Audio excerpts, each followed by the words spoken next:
They called us fragile, delicate, breakable, a species of soft flesh and weaker hearts. In the halls of the council, our name was spoken with mockery. Humanity, they burn bright but too briefly, like candles, useful for a moment and then gone. They documented us like curiosities in a museum, short-lived, emotional, unpredictable, a species to be tolerated, controlled, forgotten, and maybe for a time, they were right. Because we were dreamers, we reached for stars with trembling hands. We built ships out of fragile metal and hope, and when the galaxy looked down upon us, we smiled politely, bowed our heads, and said nothing. But silence is dangerous, because in silence anger takes root. In silence, despair sharpens into resolve. Then came the fire. It began with shadows, not of storms, not of clouds, but of ships, vast, merciless, blotting out the sun. They descended without warning, without mercy. Their voices crackled through the skies. Submit or burn! And humanity obeyed, at first. Some leaders bent their knees. Some whispered, survival is worth surrender. Entire cities extinguished their music, their laughter, their fire. The council thought it was over, that we had been tamed, but they mistook silence for defeat. They mistook patience for weakness. I remember the day the archives recorded the first massacre.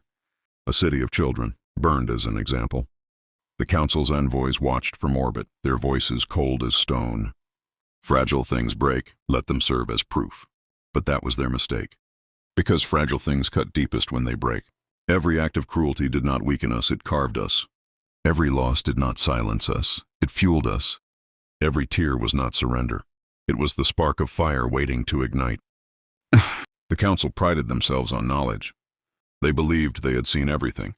Empires that resisted, civilizations that rebelled, entire worlds turned to ash.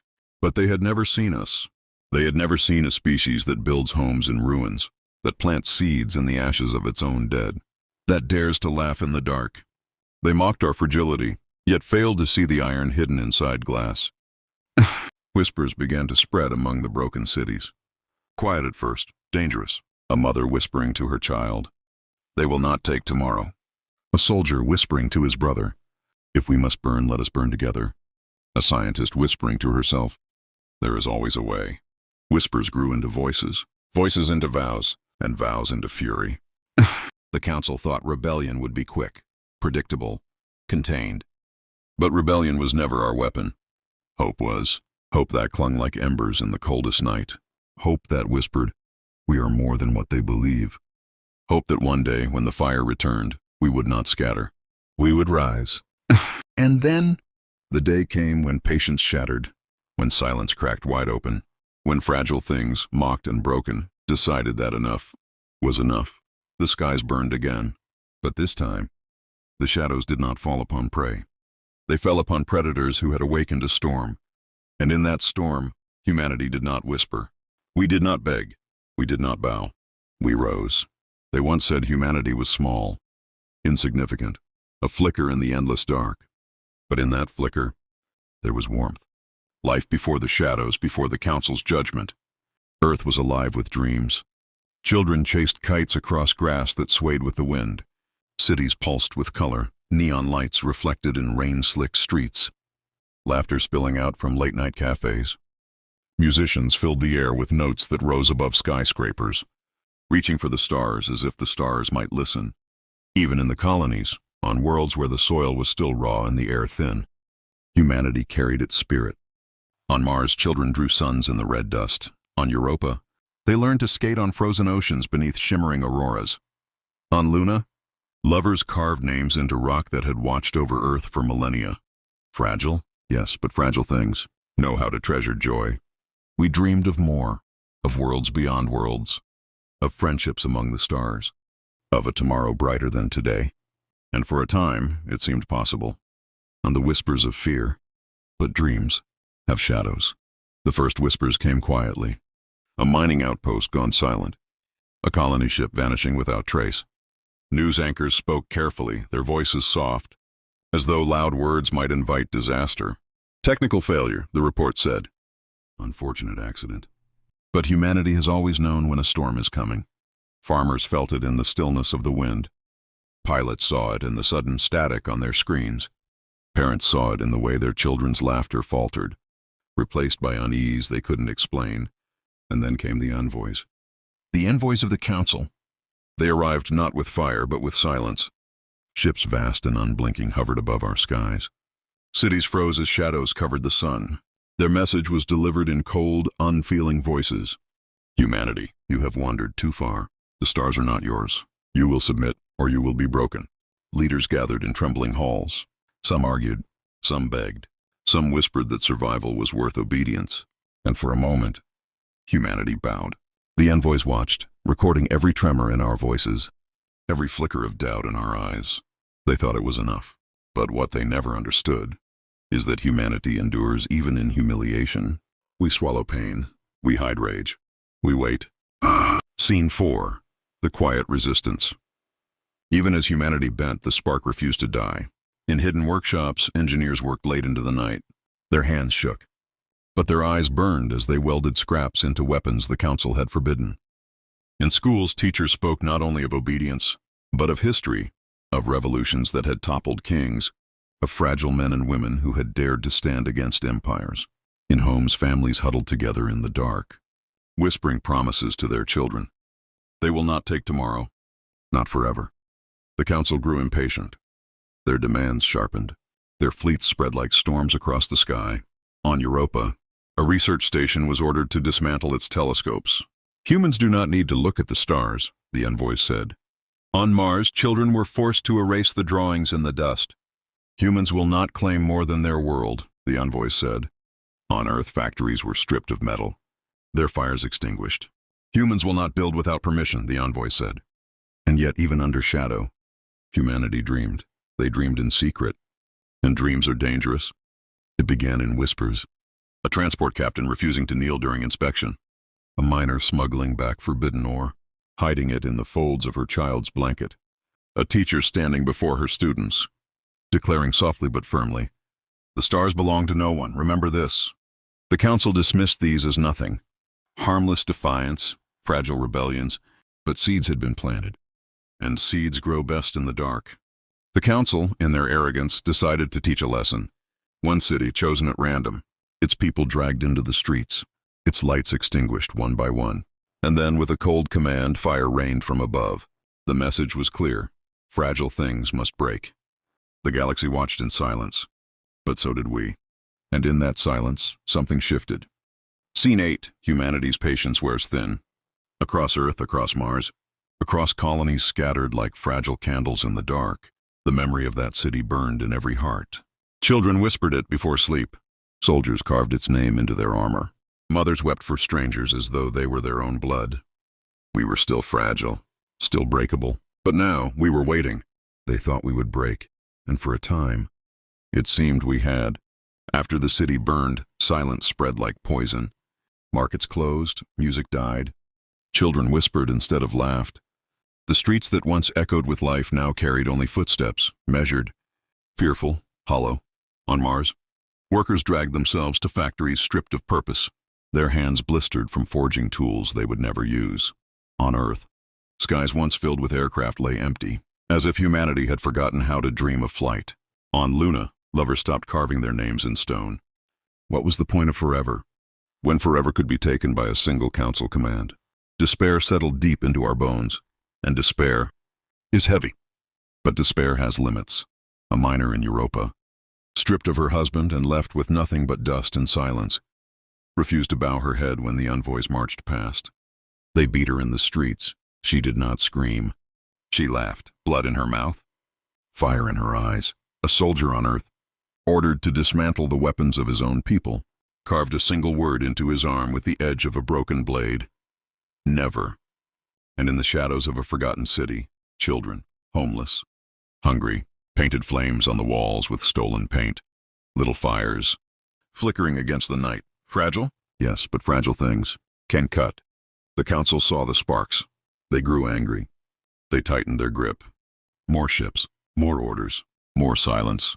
Factories were seized, libraries censored, scientists shackled to their laboratories, forbidden from asking questions. One world, once filled with forests, was scorched. Its trees turned to ash because its people dared to resist. The council called it discipline. Humanity called it murder.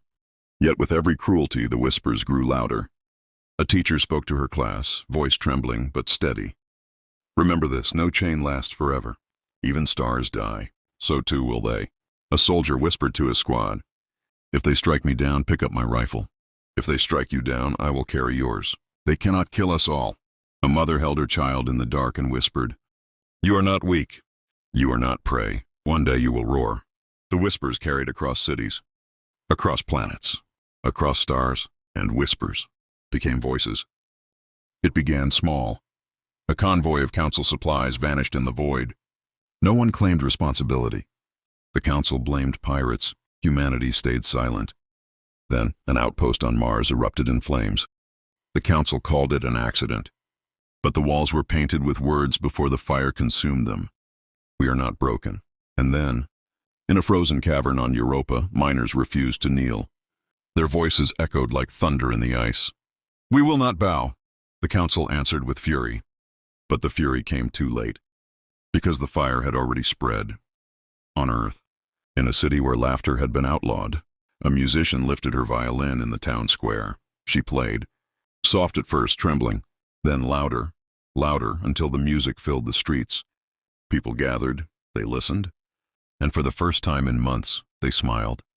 The council's soldiers came. They struck her down in front of the crowd, but the people did not scatter. They knelt beside her body, one by one, and then they began to sing. The soldiers fired into the crowd, but the song did not stop.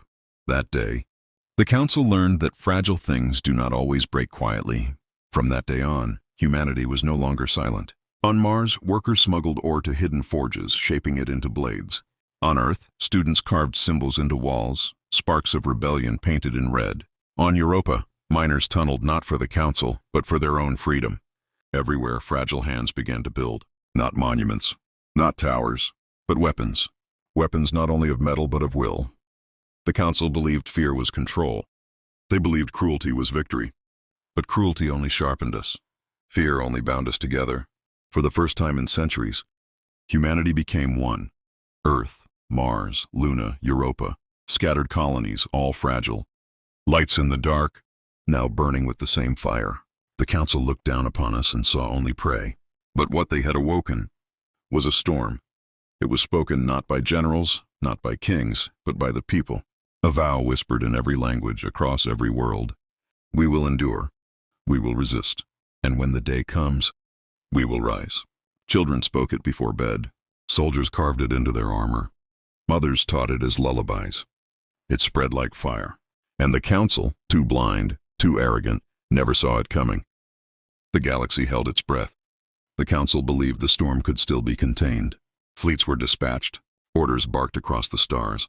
Cities were surrounded. Colonies were choked. Every whisper, every song, every act of defiance, they would crush it all in one final display of power. Fragile things break, they declared. And humanity is fragile. Scene 1, The Last Demand. On Earth, in the ruins of a once proud capital, the council's envoys stood before a trembling crowd.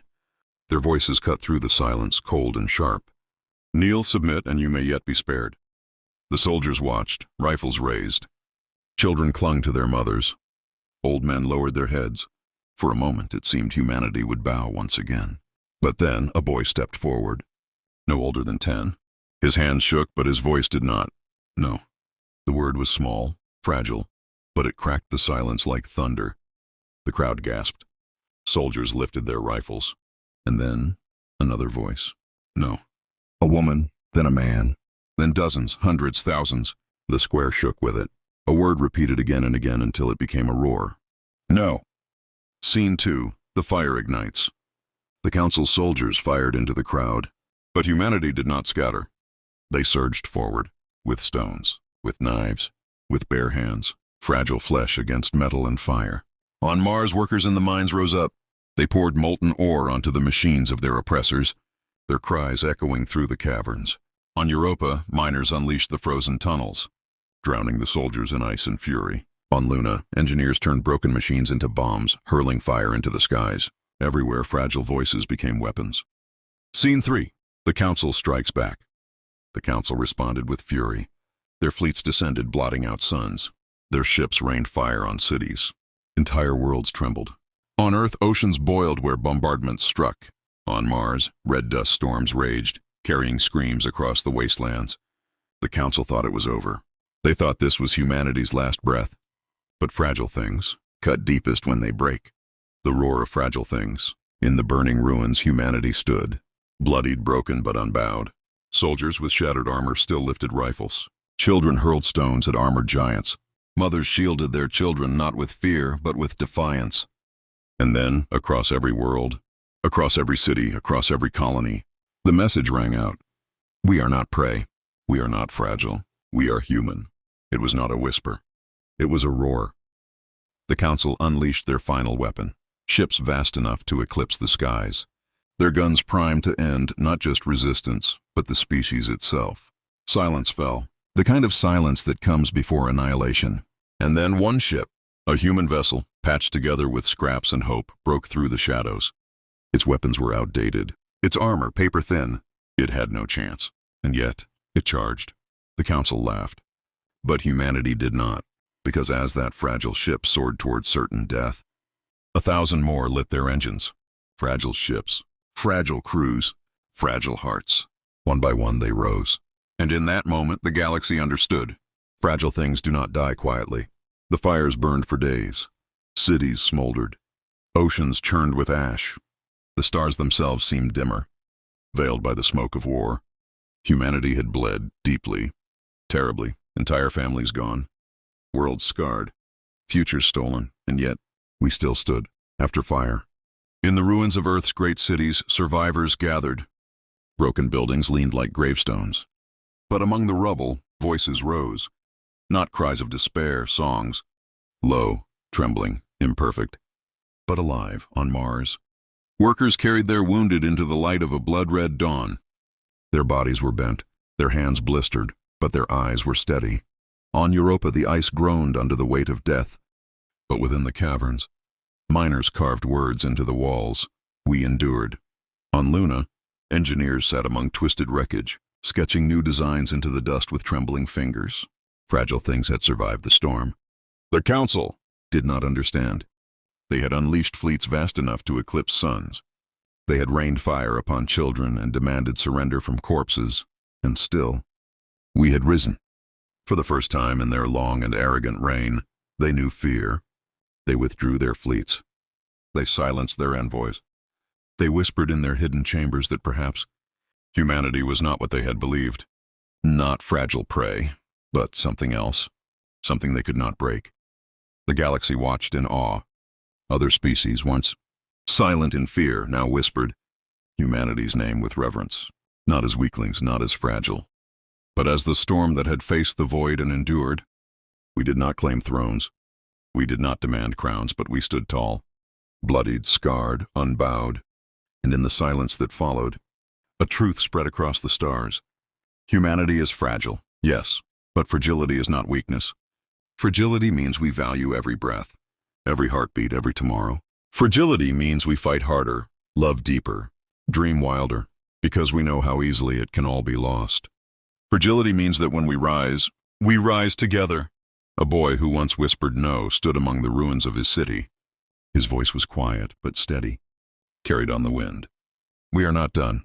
Others joined him. Across Mars, across Europa, across Luna, across every scattered colony, voices of the broken, the scarred, the survivors. It became a chorus, a vow, not of revenge, not of conquest, but of endurance. We will endure, we will dream, we will rise. Final lines, and so, in the ashes of despair, the galaxy learned a truth it will never forget. Fragile things do not break quietly. Fragile things cut deepest when they break. And when the shadows fell, humanity did not whisper. Humanity did not kneel. Humanity roared,